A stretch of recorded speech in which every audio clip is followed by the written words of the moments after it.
Okay, good afternoon, ladies and gentlemen. Welcome to the Business and Industry Upskilling Forum hosted by the Texas Workforce Commission's Office of Employer Initiatives. Today's session will focus on hospitality and retail. My name is Seth Green. I'm an outreach specialist for the Office of Employer Initiatives. A couple of administrative items before we begin. First, with the exception of the speakers, all microphones will be muted.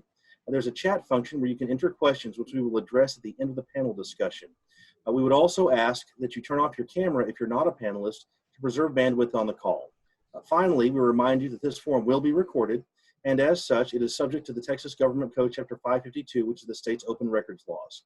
Our moderator today will be Muriel Thomas Borders. Muriel? Hi, thank you, Seth. Thank you, everybody, for joining us this afternoon. I'm Muriel Thomas Borders. I'm with the Texas Workforce Commission's Office of Employer Initiatives, and I'm responsible for skills programming for the Far West Texas region. I'd like to start off by welcoming the Commissioner representing employers, Aaron Dimerson, who will provide our opening remarks. So I'll turn it over to you, Commissioner Dimerson. All right, so we're always full of surprises at the agency. I thought it was going to be a long introduction and the like, and so I'll go ahead and take over right now. But delighted to be on this call this afternoon. I know our time frame is 2 o'clock to 2:25, and so I think we got about 4 minutes each to make some introductions, and so I'll make these real quick. Excited to see what Dale and the team's doing. I used to head that position that Dale is in right now. He's director of that particular program, and doing a far better job than I could ever do. And so Dale, hats off for what you're doing in that regard. You guys, this is 3 of 6, I believe, of these activities that are taking place. I'm excited about seeing the number of folks on this phone call. The economic development organizations, workforce organizations, community colleges, all of our partners. This means a lot to us. And so Dale and your team, I commend you guys for pulling these things off, pulling these things. And the panelists that you guys have set up here, Tish Albright with the Gaylord. We have relationships with each and every one. We were at the Gaylord, so make sure you let Gracie know we said hello.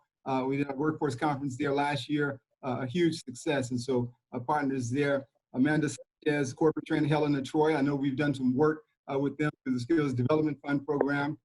Dale team, Joe with the Texas Restaurant Association. The amount of work that we've been doing with TRA has just been short of phenomenal. Dr. Knight, that's running that organization, Joe, make sure that she knows that we're here for her if she needs anything from that standpoint. And then, of course, Jennifer, Dr. Hawkins, rather, and Kim Cullen. I mean, you guys just doing a phenomenal job at Tarrant County College, and I know Dale and this team work hand in hand with you guys. To our workforce solution office, the CEOs, the executive directors that run those operations, those are the boots on the ground.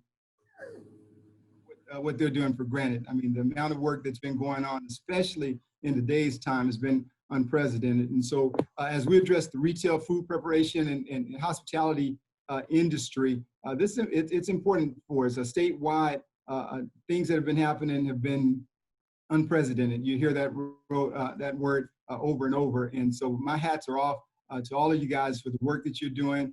We're going to keep moving forward. Here at the Workforce Commission, just this morning, Clay Cole was reporting out about $3.8 million in claims that are out there, 1.7 million that are active, paid out about $19 billion that have been paid out.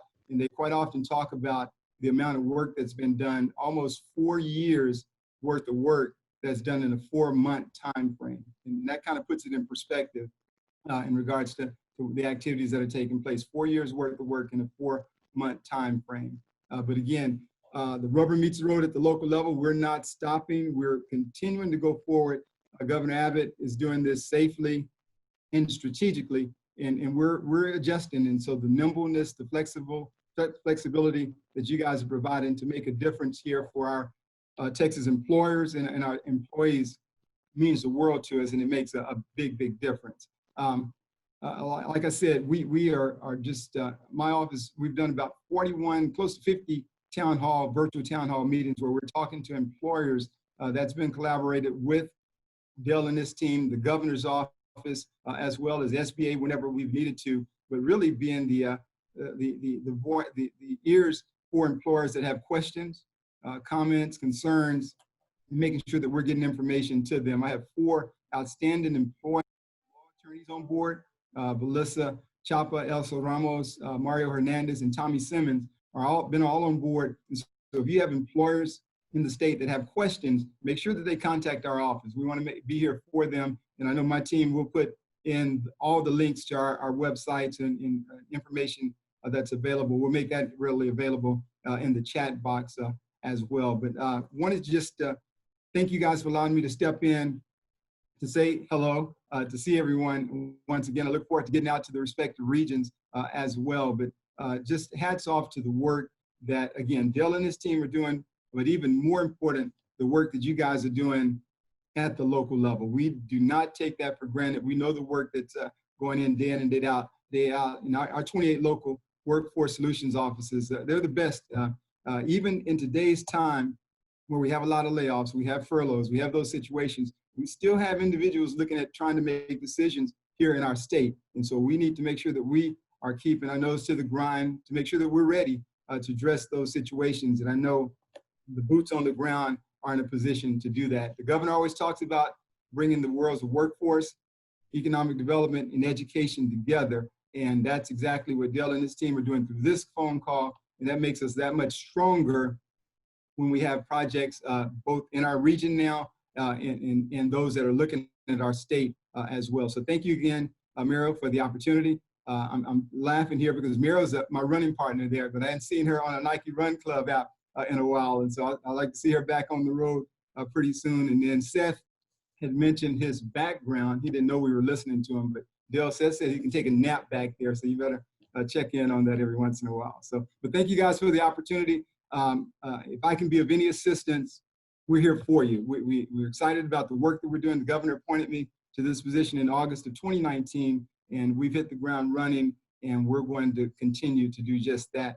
And once again, before I close out, I just can't stress the important role that our local workforce solutions offices play at the local level. And they're partnering with the businesses in the community and the individuals there. Just means the world to us. So thank you guys for all that you're doing. Dale, thank you for the opportunity as well. I'll close out, Miriam. Thank you, Commissioner. Commissioner Dimerson, we really appreciate you providing the opening for our session. Thank you so much for joining us today. We appreciate it. And I'll be back on Nike as soon as the temperature drops below 110.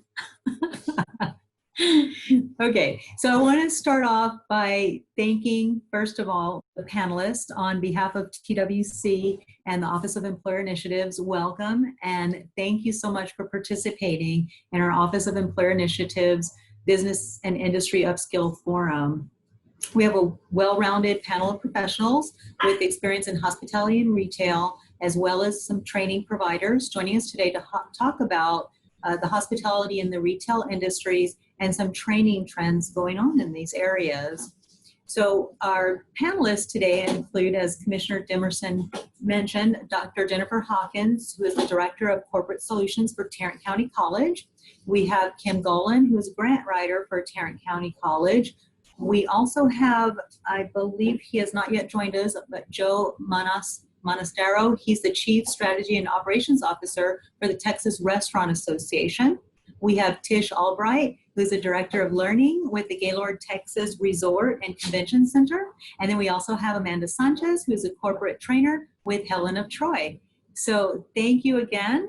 And our objective today, well, not only today, but in providing these forums, is to provide our partners, our training partners, and our eligible applicants with some tangible examples and information regarding employer needs around upskilling their workers, as well as to provide some ideas regarding training areas which could assist in upskilling job seekers in order to get them back to work and on career paths in in-demand jobs.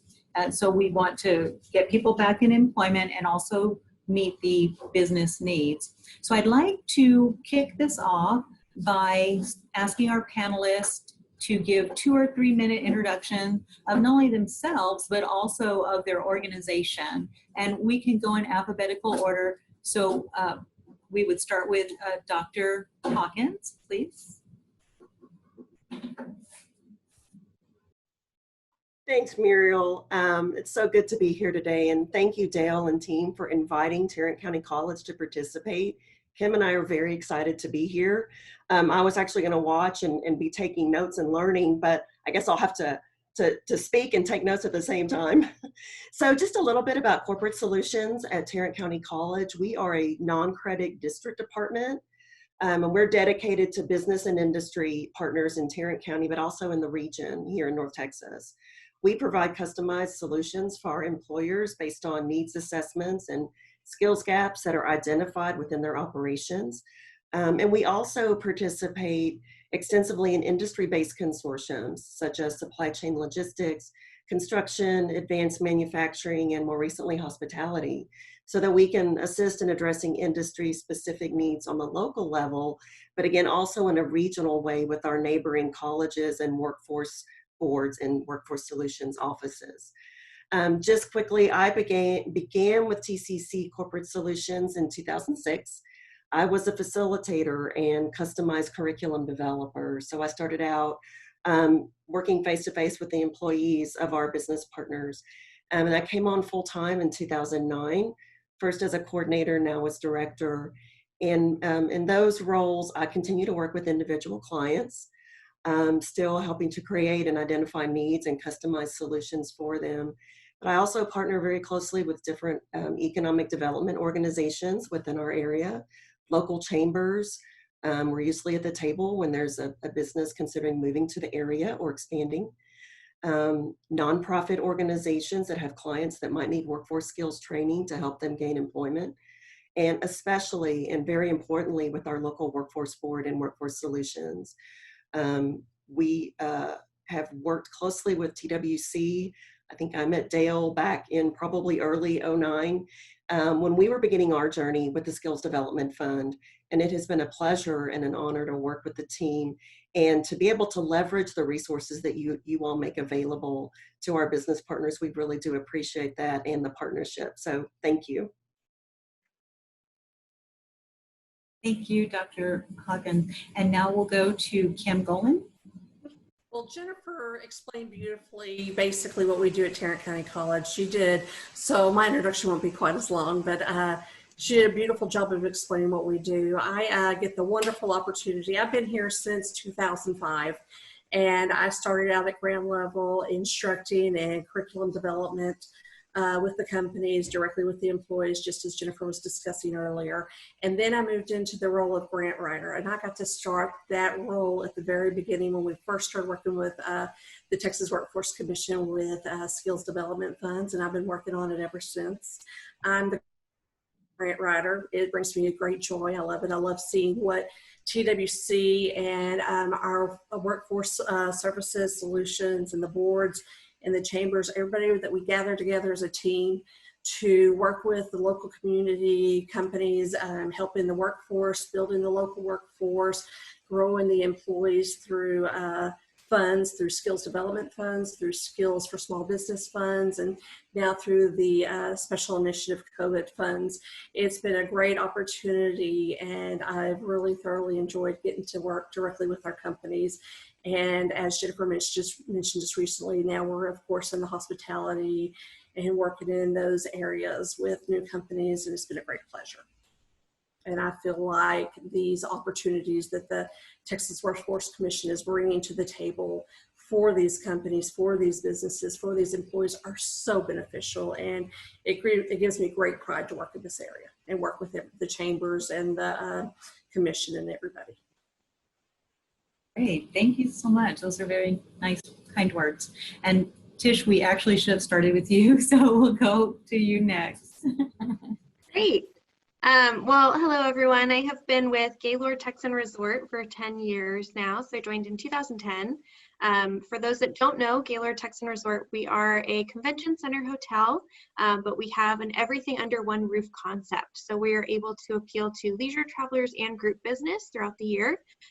We have over 4 restaurants on property, a world-class spa, a nightclub, over 500,000 square feet of meeting space. So just really a large-scale resort complex in Grapevine, Texas, all under one roof. So everything is under a large atrium dome.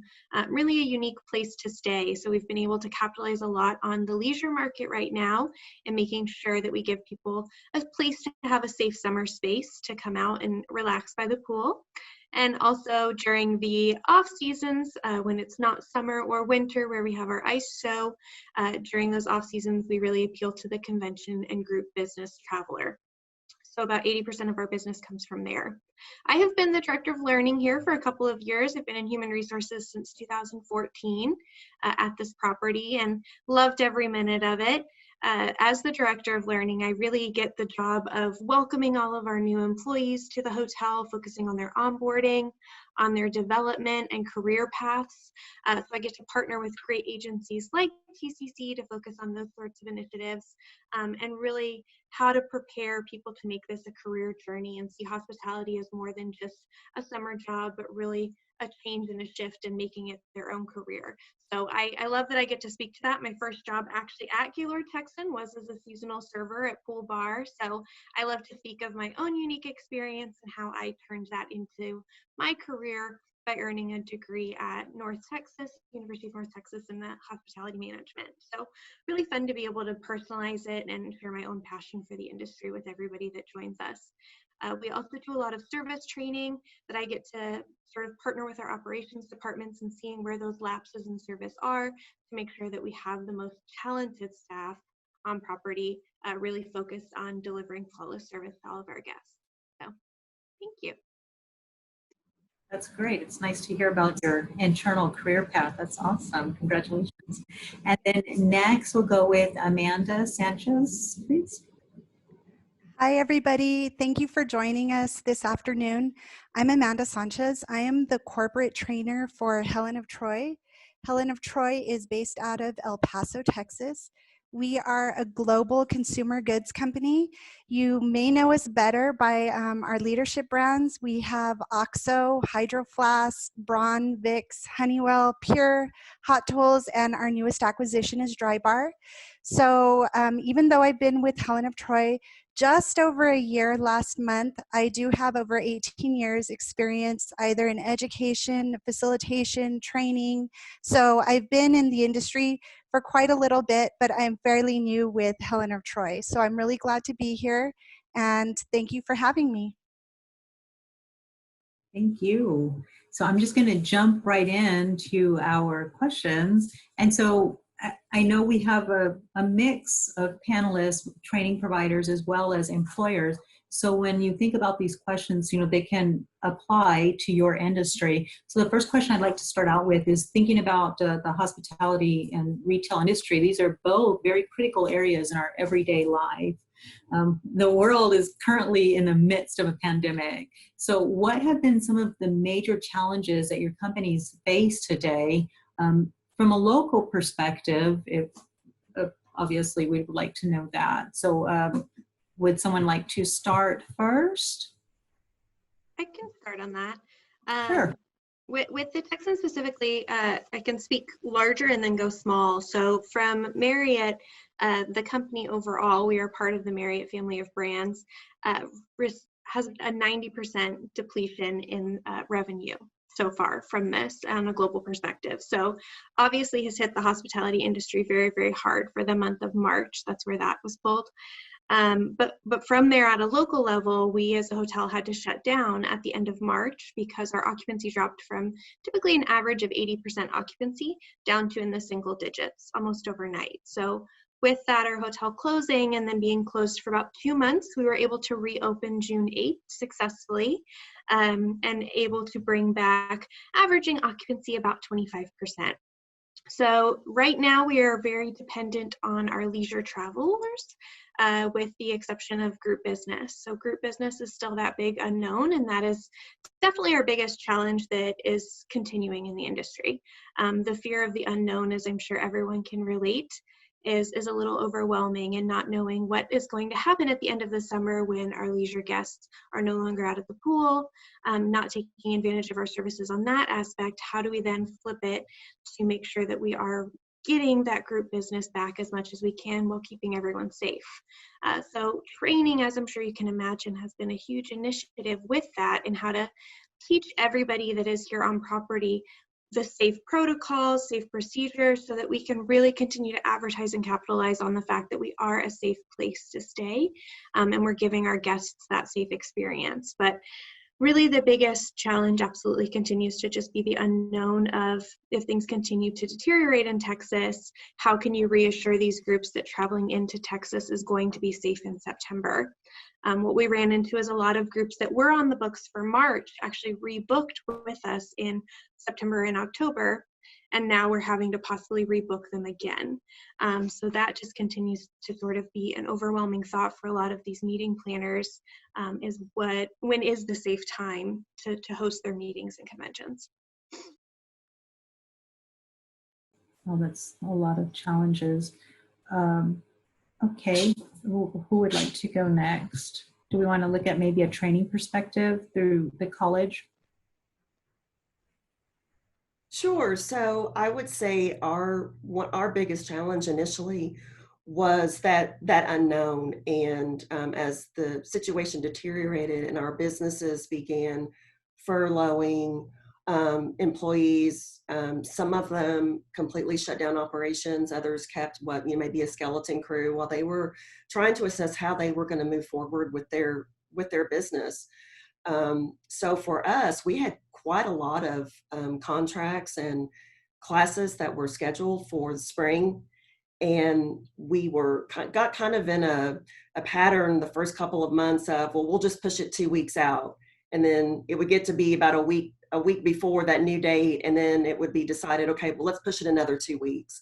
And that went on for a while until the majority of our customers decided, let's just do a postponement kind of indefinitely while we try to get our arms around what we're going to do. We did have a few customers that wanted to move forward. And then the challenge became, okay, because most of our training, even in a leadership or management situation, training class, we do a lot of hands-on. It's very interactive. It's not death by PowerPoint. So we like to be in front of those employees and having the interaction. So we had to look at different ways to deliver those training solutions that we had obligated ourselves to before this ever started, which put the burden on our instructional team to adapt, not just to virtual training, but also to different platforms, because the college has a platform, but then our different industry partners had different platforms as well. So it was a lot, and it seemed very quickly. So those were really the two biggest challenges when this really started.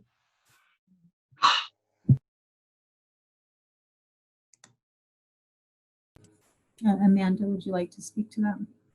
Sure. So we had similar concerns as well. Primarily, when everything happened, our primary concern at Helen of Troy was the safety of our employees. And so we really had a strong focus on how can we keep the business running in a safe manner. A unique challenge that we have, I think, that's different than the other speakers today, is that we have a distribution center here in El Paso. And so we had a couple of different things happening where you move from sending pallets of product to these retailers, then it became the onesie twosies. We have to send out individual products to people who are buying direct.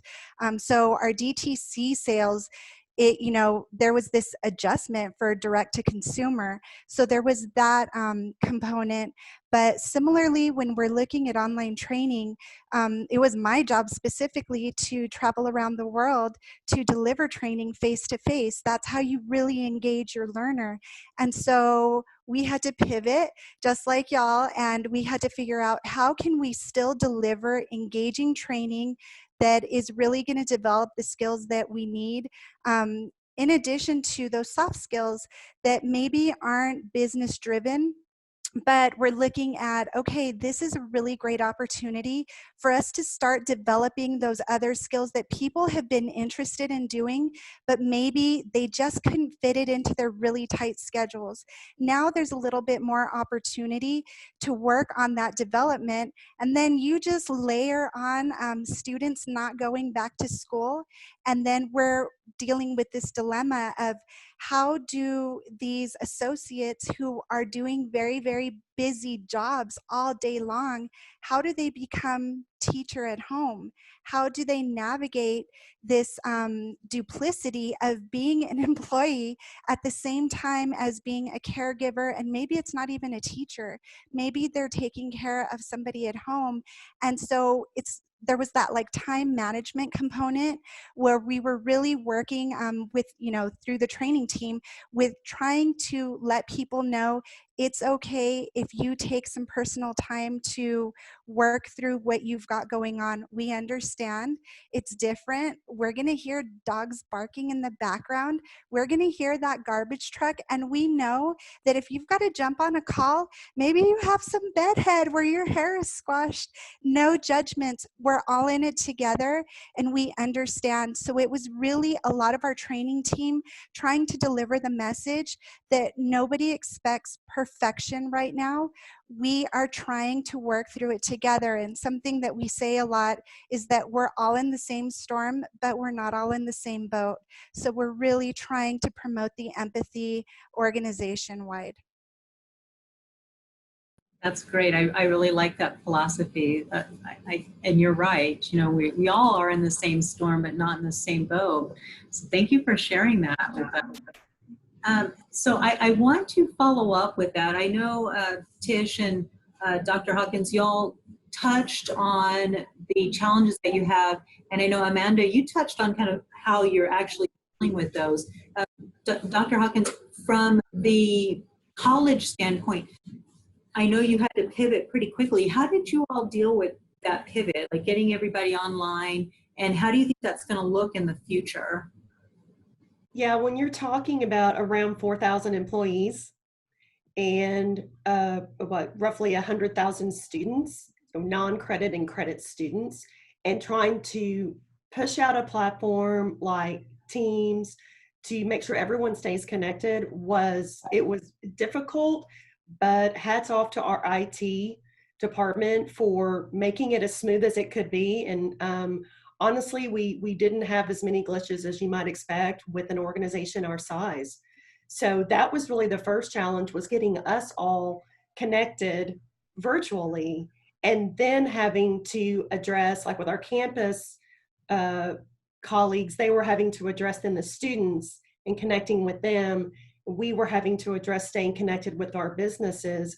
And once we got our arms around our situation, then how do we act as a resource now in this new environment for our business partners and for our clients and for our other, community partners as well. So I have companies that are loving the virtual option. They really see the flexibility. They see that we can do very value-added training for them virtually. I have others that are really anxious to get back to that face-to-face, and maybe they'll become more of a hybrid opportunity with those companies once things kind of settle. But I don't see us going back all in face-to-face. I think there's some exciting and really creative things that we can do in our virtual environment. And our instructors have proven time and again that they are very capable of adapting and doing that. And Tish, I know you spoke a little bit about how your convention center and resort had to close down for a time. When you brought your employees back in, what did that look like? Did you bring everybody that returned, or did you have to do some upskilling to bring in? Obviously, around COVID, the employees had to learn some new skills. Could you talk to us a little bit about what that looked like for you? Absolutely. So the challenge initially was just how many people do we need to bring back, looking at the financial aspect of what is our occupancy going to look like? And with that, normally being a hotel that's an 1,814 room property, but only expecting to fill a quarter of those rooms, we didn't need the same amount of staff. So as we started reinstating people, we put together a huge comprehensive training program, because the number one factor was we need to do this safely and smart so that we don't have to go backwards and revert and try to capture something on the back end. So putting together that training and making sure we invested in the time that it really would take to properly ensure that everybody knew these new protocols and knew the procedures. It was wonderful to be able to partner with Kim and Jennifer actually on our grant to make sure that we had funding to help support us coming out of a closure, not really having the budget to make sure that we were doing this comprehensive program where some of our sister properties might not have been able to do and invest as many hours in the training that we were able to, because we were able to secure that grant. So that was a huge win for us. We had a required 3-hour training that every employee, 100% of those that were brought back, did attend with us. And in that, it was just covering really what we're doing from an operations standpoint that's going to look different. Some of these people had worked at the hotel 15 years, but your days are going to look a lot different coming back. So this is what to expect. These are our new cleaning protocols, working with Marriott on all of their commitment to clean documents and making sure that we were aligned with that and practicing that. Because our goal was really for everybody that came through this training, if a guest asked, what are you doing differently, for them to be really comfortable responding and answering to that and know how to do it safely. So talking a lot about that, and then the specific COVID standards of clean as far as what cleaning products to use, what chemicals are safe where, and everything like that. So that was all included in the 3-hour training that everyone went through. And then specifically in our operations department as well, they would go through a more comprehensive training specific to their role. So housekeeping, for example, how to properly now clean a guest room, what the new chemicals are that we're using, what those steps of service are going to look like. They were able to really dive into that. So altogether, putting together this training, of course, it had to be done quickly and efficiently. And then we had to make sure that everybody had the exact same knowledge base so that when we opened for our guests, we were 100% confident that our stars and our team could really deliver that message. Great. Kim, would you like to add to that, being the grant writer for this? I know you had a big part in working with Tish to put this together. Absolutely. It's been a great pleasure working with the Gaylord, and I'm getting this turned around so quickly. But once again, I'm going to brag on, our local workforce solutions, TWC, all of them, because if it wasn't for this grant, a lot of these companies we're talking about, for example, of course, Gaylord, they wouldn't have the abilities to be funded to train these people and bring them back in during a very detrimental time when they are trying to reinforce their staff, trying to grow their staff, trying to give them, of course, like Tish was talking about, the new policies and procedures revolving around COVID. And through this grant, through the funding of the COVID initiative, it allowed them the capabilities to come in so that they could open on June 8th safely, knowing that they've had the percentage of staff that they were able to bring in properly trained, so that when they opened those doors, they were able to open the doors with confidence, knowing that they were providing a safe experience to the best of their abilities for their restaurants, for their housekeeping. Every area they had 15 different classes, and they were in every very specific area that they would need to cover to safely open their doors. And it truly, with a lot of due diligence on Tish and Gracie's part and us working as a team together, it really allowed them the capabilities, the funding to get this accomplished. Which is, and it's not just the Gaylord we're talking to. These are companies time and time again, I'm coming in, and their stress levels as of before is, how am I going to start back up? How am I going to do this regrowth? How am I going to train on these new COVID policies and procedures and safety methods? And this is allowing them to have that capability. Exactly. Yeah, definitely. And that's a very nice segue to the next question, in thinking about the future and what the future is going to hold not only for how training is going to look, but how you do business. And I know, Amanda, you mentioned that you're a unique situation because you also have a distribution center. Can you talk to us a little bit about, not only do you do distribution, but you also do e-commerce? So what does that look like for your staff, like with upskilling? And I imagine that you already had some skills with your staff in e-commerce, but do you see that expanding? And what does that look like for Helen of Troy? Well, Helen of Troy was very, very fortunate in the last quarter. We saw online e-commerce growth at about 33%, but a lot of that has to do with our health and home division that has those products like Braun, Honeywell. People are looking for thermometers, they're looking for air purifiers, this kind of thing. So that was certainly helpful. However, we do have longstanding relationships in the e-commerce world. So we have been working ways before now to build those relationships with different sites like Amazon or Target.com, and they just became stronger. Given the current setting, people are still averse to going into a store largely, and so they're going to be going online.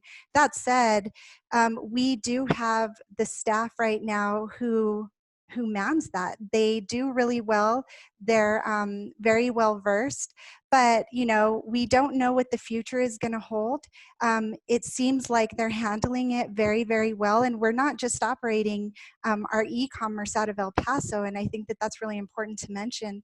We are global, so it's distributed amongst a lot of different places, and there's a lot of different fingers in the pie that are helping, but it's really that collaboration and the group work. Now, we don't know if we're going back. We don't know when it's going to be safe to go back.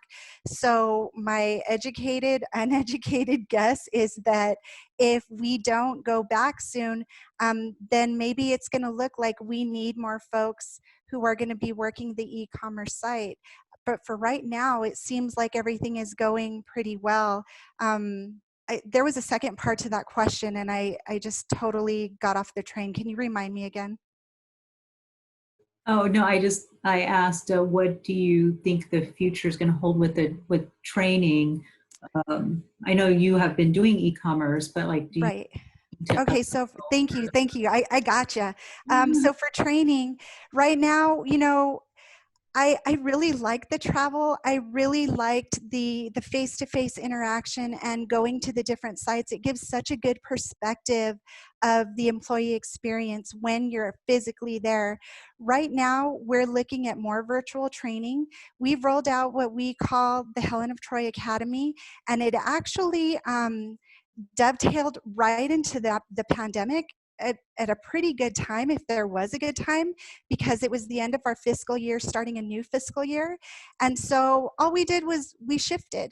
We said, okay, these face-to-face trainings, how can we be at our best?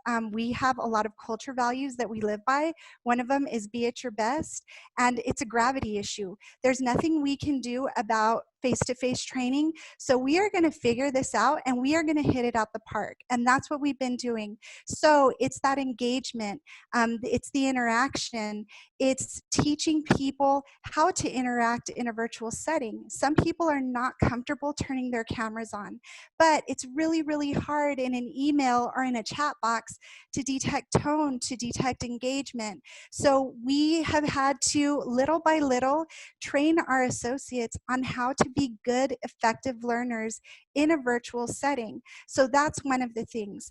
Now, as the future progresses, as we move forward, we're only looking virtual. We are not even having the conversation about going face-to-face because we are not going to compromise safety for any training. And so we have figured it out. We have somebody on our training team who used to be a professor at UTEP. And so she is taking over a certain component. I'm taking over another component. Our director takes on a different component.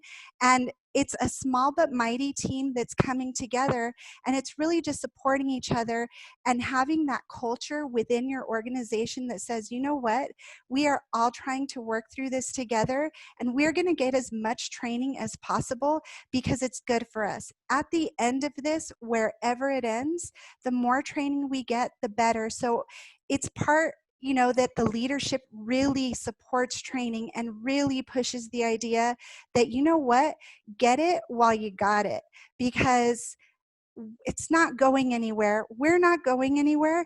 Get in there, dig in, do what you got to do. And you know what? We're going to come out stronger and better for it. And if this ends in September, then cool. You've got all this training behind you and we move forward. But if we don't, get more training. That's what we're here for, is to develop our associates to become leaders, to grow in place, to be better all the time. Does that answer your question? Because I get chatty.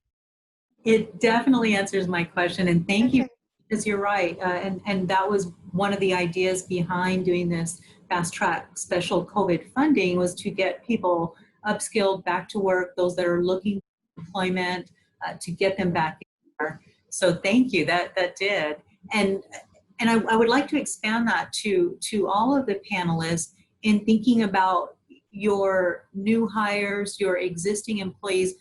What is that training going to look like for them if you're bringing people in? And Tish, I think for you also, I don't know, I know you have other restaurants and stores within your property, and I don't know if, is that something that might be a reality for you all, is e-commerce?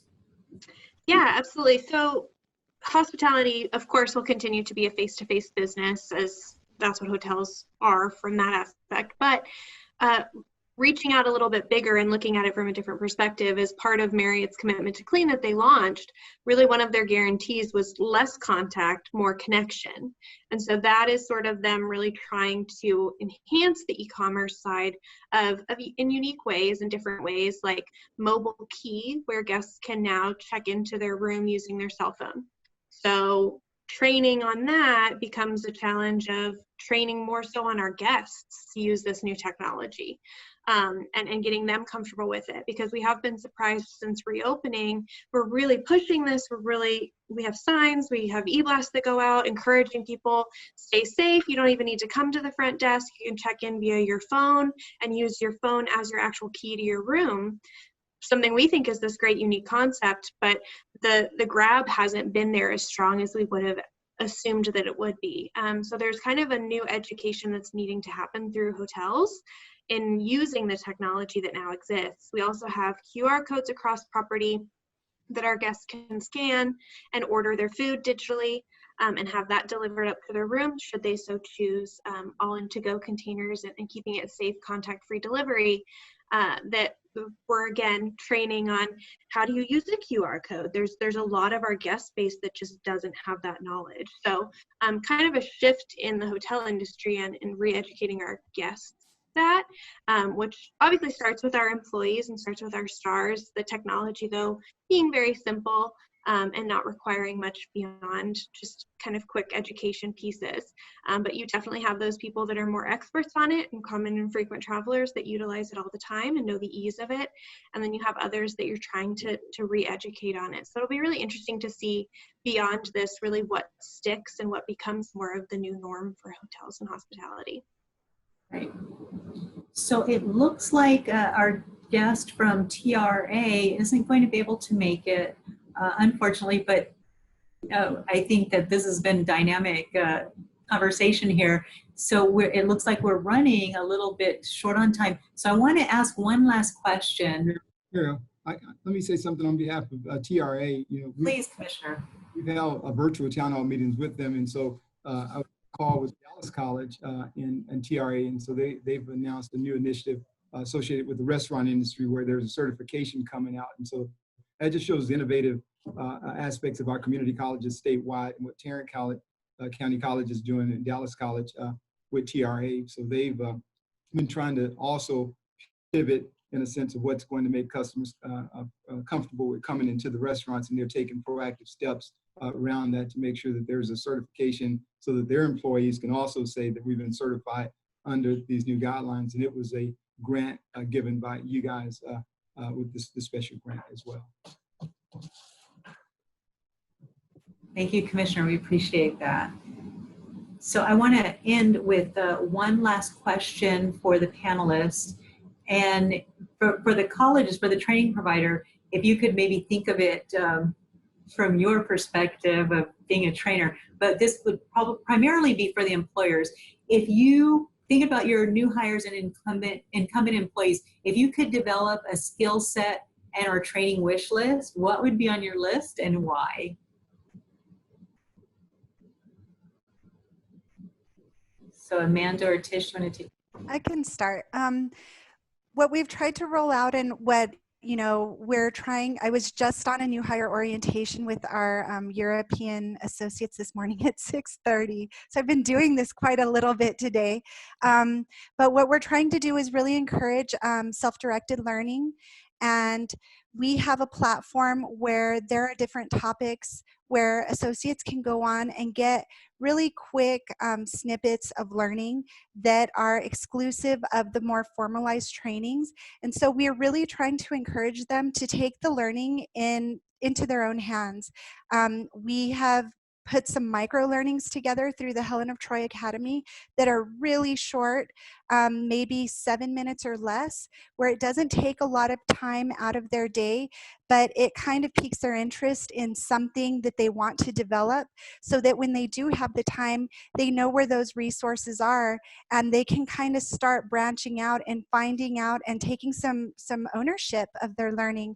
So if I could really push anything and encourage anything, it's to really dig in and let people know what it is that you want. And if they don't have the answers to what you want, ask questions, really go to the experts, and the experts should be in a position where if they don't know the answers, they'll go ask somebody and they'll find the answers.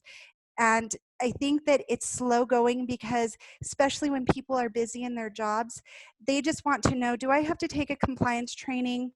Do I need bloodborne pathogens next? Do I need slip strips and balls? What is it that I need next?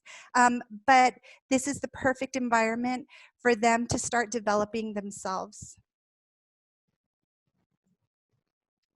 And I'll jump right in. For us, it's kind of, I think, in a COVID-free world or in a COVID world, regardless, the needs of hospitality are always going to stay the same. And that is a group of individuals that has those natural soft skills to be able to connect and engage and really create sort of a welcoming atmosphere for our guests. So those are some of the skills that we always struggle to teach. And we're finding with our younger associates coming in, they naturally don't have those skills quite as readily accessible because it's such a technology-driven generation, and they're less kind of outgoing personalities sometimes is what we're finding. So really just those natural skills and abilities. And then you go back to hard skills as well, Excel training, computer savvy, all of those sort of basics really do make the difference. And we've been able to see that now more than ever with shifting to the digital world. So our wish list continues to be kind of the adaptability of both of those skills, but also exactly what Amanda was saying, and knowing that we're now in this COVID world is how do we create those with a digital mindset. We actually had launched in January of this year some program that we called Gaylord University. And it was a developmental course to be able to take multiple online course recommendations and in-person classes as well. So for an employee, we had a list, and we had a manager list of basically think of it as your own college, and you can sign up for what classes you're interested in.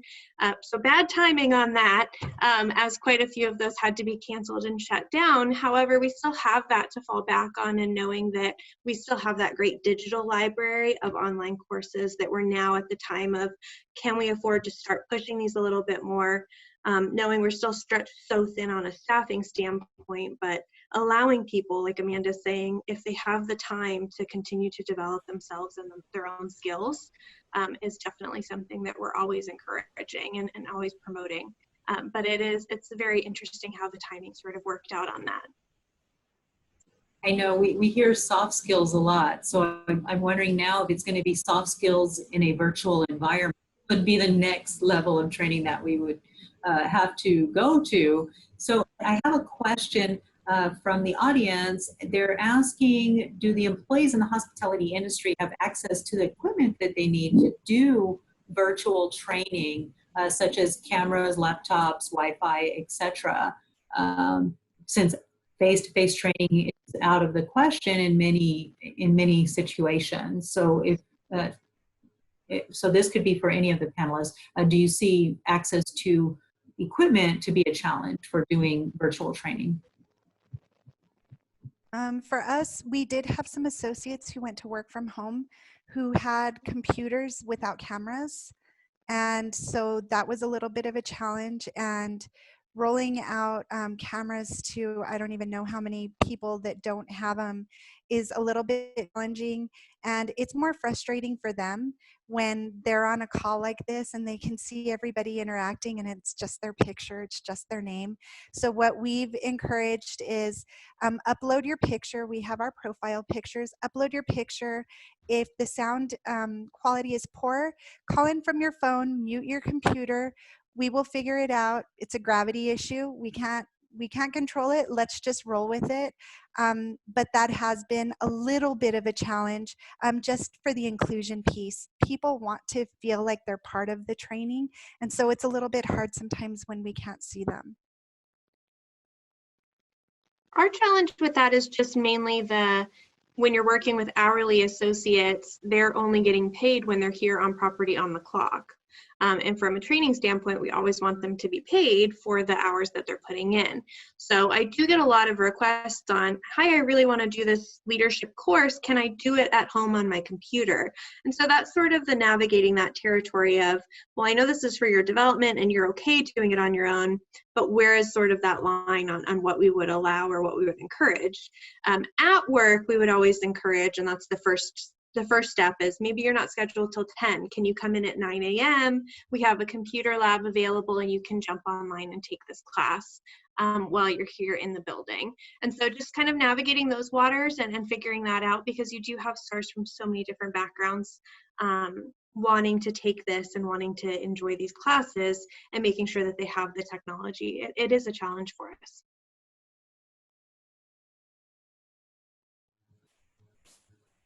Dr. Hawkins or Kim, would you all like to add anything to that? I don't know anything that's specific to that question, but I'll just say, you know, this pandemic has just created an entire new set of needs for our employers. And it's incumbent upon us as the college to step up and be able to assist our employers and be able to address those needs.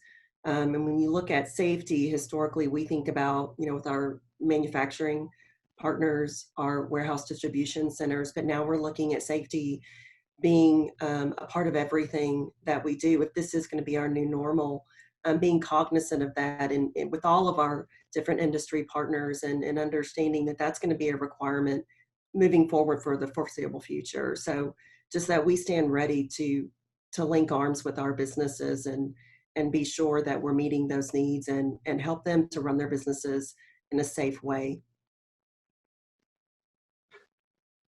Great. Well, thank you. And I believe we're just about out of time. So thank you for all of the panelists, and thank you for Commissioner Demerson for talking a little bit about TRA since they were not able to make it. The program that they did roll out, or they launched, I believe it was 2 weeks ago, is a Texas Restaurant Promise. And so basically they rolled it out in conjunction with Dallas Community College, and they did utilize the special SDF special COVID funding to train restaurant workers to in standards so that it would help for the consumer to feel safe going back into the restaurant environment. And you can find that on the Texas Restaurant Association's, well, actually it's not on their website. They do have a lot of resources there, although if you're thinking about your restaurant partners. Okay, so with that, Thank Karen, you. can I say something real quick? As you, Most definitely, Commissioner. 5 minutes. Basically, let me just thank Helen of Troy and the Gaylord. I represent the employers, and so thank you for what you guys are doing in regards to helping us here in our state. We don't take that for granted. Amanda and Tish both are very excited about what they do, and that means a lot. And so on behalf of Governor Abbott and what we're doing, representing the employers on this side, we appreciate what you guys are doing. And then again, the partnership, Kim and Dr. Hawkins, what you guys are doing at Tarrant County College, we appreciate that big time. And we know statewide that's happening here in Texas. And so once again, thank you guys for the opportunity, and let's keep making progress. Let's keep making a difference. Thank you. Thank you for having us. Thank you. And so with that, I'm going to turn it over to Dale, who is our interim director of the Office of Employer Initiatives, and he'll give his closing remarks. So Dale. Well, thank you very much, Merle and Seth, for the work you're doing. And thank you very much, Commissioner Demerson, for joining us today. I join you also in thanking Amanda and Tish and Jennifer and Kim for being here today, and absentia TRA. We know how busy they are. They've been a great partner, and I'm seeing the work they're doing. In fact, we've got some training that's been approved where there's training service managers right now that's coming through just recently today.